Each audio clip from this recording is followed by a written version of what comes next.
नमस्कार, मैं हूं श्रद्धा। आप देख रहे हैं न्यूज 24 और सीधा रुख करेंगे दोनों सदनों का। लोकसभा और राज्यसभा दोनों की कार्यवाही शुरू हो चुकी है। प्रश्नकाल में आवेदन संख्या 26 और 134 वर्ष 2020-21 के लिए राजकोषीय उत्तरदायित्व तथा बजट प्रबंधन अधिनियम 2003 के अनुपालन पर भारत के नियंत्रक महालेखा परीक्षक का प्रतिवेदन संघ सरकार आर्थिक कार्य विभाग वित्त मंत्रालय 2022 का प्रतिवेदन संख्या 32 और वर्ष 2021-22 के लिए वित्त लेखा खंड और वर्ष 2021-22 के लिए विनियोग लेखें जम्मू एवं कश्मीर संघ संख्या में इस अवधि में वृद्धि हुई है। 2019-20 के अगर हम आंकड़े देखें तो 10 करोड़ 16 लाख 82,222 छात्रों का एनरोल हुआ था। वहीं 2021-22 में 11 करोड़ 10 लाख 57,666 विद्यार्थियों का एनरोल हुआ है।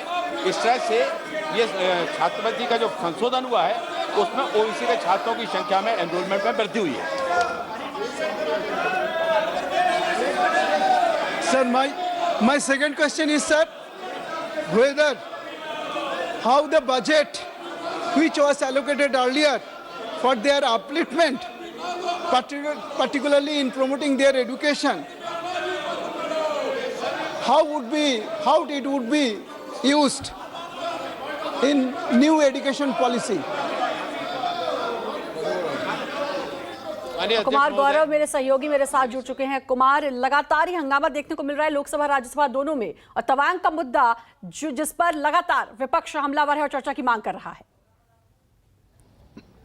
देखिए, बिल्कुल लगातार लगभग हर रोज़ जिस दिन से तवांग की घटना हुई है और जब ये प्रकाश में आया उसके बाद से विपक्ष की तरफ से इस पर डिटेल्ड डिस्कशन की मांग की जा रही है कि आखिर चीन के साथ जितनी लंबी अपनी सीमाएं हैं, काफ़ी लंबी 34-3500 किलोमीटर की सीमा है, उस पर वास्तविक स्थिति क्या है। जबकि रक्षा मंत्री का इसके जवाब में 3 मिनट का बयान दोनों सदनों में हुआ था और सरकार ने कहा है कि उनका रक्षा मंत्री का बयान तवांग मुद्दे पर काफ़ी है, इसके अलावा किसी और चर्चा की आवश्यकता नहीं है।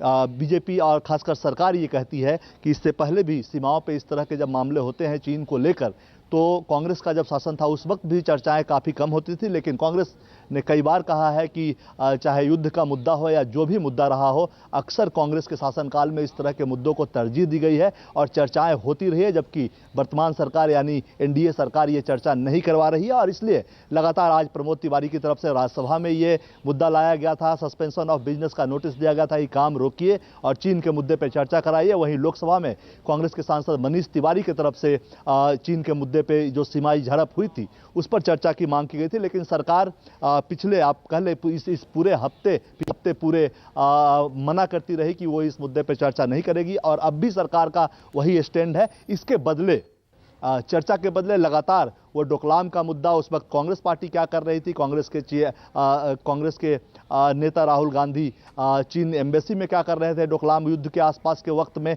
इन सभी मुद्दों पे लगातार कांग्रेस को घेरने का प्रयास करती है। लेकिन इस मुद्दे पे चर्चा की मांग लगातार विपक्ष की तरफ से किया जा रहा है। इस पर सरकार का ने एक लाइन तय कर ली है कि वो इस मुद्दे पर चर्चा नहीं करेगी, चाहे हंगामा कितना भी बढ़े। एक बात और है, चूंकि सदन में इस हंगामे की वजह से कुछ कामकाज में भी असर पड़ा है और ये भी चर्चा है कि हो सकता है कि 29 दिसंबर तक चलने वाला सत्र जो है वो 23 के आसपास ही 23 तारीख को ही खत्म कर दिया जाए, ये भी एक चर्चा चली है। हालांकि अंतिम फैसला अभी होना बाकी है। बहरहाल चीन के मुद्दे पर सरकार ने जो लाइन तय की है कि रक्षा मंत्री के 3 मिनट के बयान के बाद वो इस पे आगे कोई चर्चा नहीं करेगी। वहीं विपक्ष इस पर चर्चा की मांग पे अड़ा हुआ है। बीजेपी बार-बार कह रही है कि कुछ सीक्रेसी भी होती है और इसलिए चर्चा नहीं की जाएगी इस पर, लेकिन विपक्ष लगातार हमलावर है। नमस्कार, मैं हूं मानक गुप्ता। अगर आपको हमारा ये वीडियो पसंद आया हो तो इसे लाइक और शेयर जरूर करें और हां, हमें सब्सक्राइब और फॉलो करना ना भूलें ताकि आप देश और दुनिया की कोई खबर मिस ना करें। तो जुड़े रहिए हमारे साथ और देखते रहिए न्यूज़ 24।